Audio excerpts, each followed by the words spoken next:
Order! Order! You are an incorrigible delinquent at times. Behave yourself, man! Let's look at that biggest sticking point in the Brexit negotiations at the moment. It remains the so-called backstop to prevent a hard border in Ireland. So what is the proposed backstop? Well, it's effectively a safety net to ensure that there is an open border on the island of Ireland if no free trade deal is struck between the UK and the EU by the end of the process. But that would mean Northern Ireland remaining in the customs union and allowing for a free flow of goods across the border, and that would mean there would be no need to reinstate customs posts. But the proposal is opposed by the Democratic Unionist Party, since it would effectively impose a customs border down the middle of the Irish Sea. And they fear that this damages the integrity of the United Kingdom. So there is an alternative plan to have a backstop to the backstop, which would see the United Kingdom remain in a customs union with the European Union as a whole if no free trade is reached. Conservative Brexiteers haven't entirely ruled this out, but they insist that it would have to be time limited. There would need to be a specified end date. The European Union and Ireland have said no way to that. They want a permanent guarantee that there will never be a return to a hard border, even if free trade talks fail. And critics say that would see the UK permanently locked into the EU. Well, let's speak to our senior correspondent, David Blevins. He's at Stormont in Belfast. David, do you see any way through this for Mrs May? It's not easy to see a way through right now, given that the Prime Minister's not herself in the strongest position, and nor indeed is the leader of the DUP, Arlene Foster, in the strongest position. So how on earth they're going to bring together the diverse range of views in their respective parties to come up with a compromise that meets the demand of the European Union is indeed very difficult to see at this point. Many people seem to be really surprised that we've reached this sticking point at this stage in the negotiations, Adam, but I think it is worth reminding people that former Prime Ministers Tony Blair and John Major came here to Northern Ireland shortly before the referendum on Brexit to point out that this would be an issue. The hardline Brexiteers, those campaigning to leave at that stage, said they were exaggerating the problem. But here we are just 5 months from exit and they still don't have a solution to the problem. The DUP are never going to accept any sort of backstop that sees Northern Ireland alone remaining in the customs union, to see it effectively separated from the rest of the United Kingdom. Of course, Mrs May is depending on their votes to shore up her government, her minority government at Westminster. But equally, the European Union is not going to accept any kind of backstop that sees all of the UK remaining in the customs union, but only for a limited period of time. And equally, the hardline Brexiteers, including some in Mrs May's own cabinet, are not going to accept the UK remaining in the customs union for an indefinite period of time. So it's very difficult to see how they're going to hammer out some sort of solution in the short time that remains. So extraordinarily, it looks like we're heading right now for a no-deal Brexit, and on the basis of a hypothetical situation, because let's remind people that this so-called backstop would only come into effect in the unlikely event of trade talks failing to produce a long-term solution to the border issue. David, thank you very much indeed. Nice to have you back. Well, let's speak now to the former Northern Ireland Secretary, the Conservative MP Theresa Villiers. Welcome to you. What's your problem with what's on the table with the backstop at the moment? Well, the reality is we can maintain an open border on the island of Ireland using existing technology and existing administrative procedures. The ERG published a paper on how to do that. So we shouldn't need this painful and protracted debate over a backstop. Well, but if it doesn't apply and you're going to be able to do it anyway, why make a fuss about it? If that's what they want as an insurance, why not just say fine, because the insurance policy is never going to be cashed? Because if we lock ourselves into a legally binding obligation to stay in these arrangements until the EU let us out, why should they ever let us out? Because they'll have us trapped as a rule taker in their regulatory and customs orbit indefinitely. That wouldn't be taking back control of our laws. But isn't it nonsense? I mean, even if we said it's our intention to stay in this indefinitely in these circumstances, you can't bind future governments. We could always say, OK, deal's off, couldn't we? But if we've entered into legally binding obligations, but what that is would this cause legally binding? I mean, how does that work, that you bind yourself forever to something? I mean, the EU might not exist in 100 years.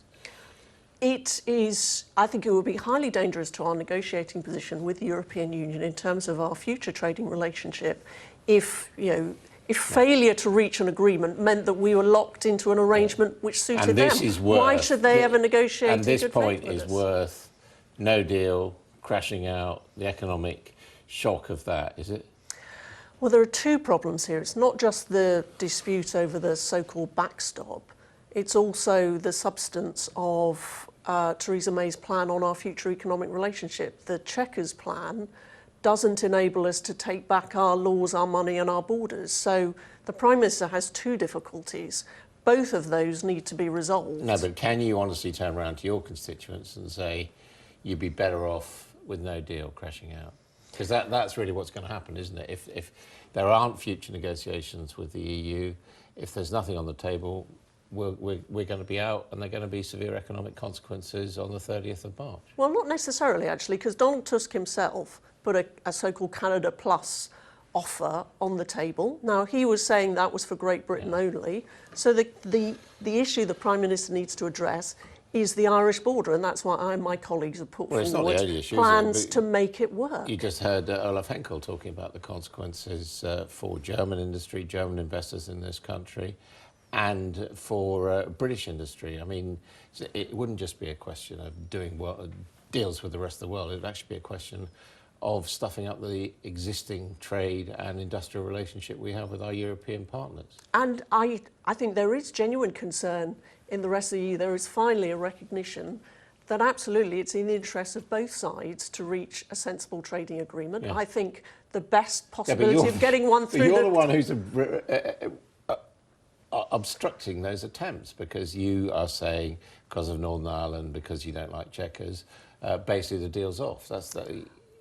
No, we're not. But what I and my colleagues are arguing is that the way to respect the results, but also reach a sensible trading relationship with the EU, is a Canada-style free trade agreement and the procedures we've set out in our paper to ensure that we have a drive-through border in Ireland. A Canada-style agreement damages the economic relationship with the European Union. I mean, no one denies that. We would not have such a flexible arrangement with the European Union as we have now. It's indisputable. It wouldn't be the same arrangement, but much of the rest of the world does its business on the basis of free trade arrangements and agreements.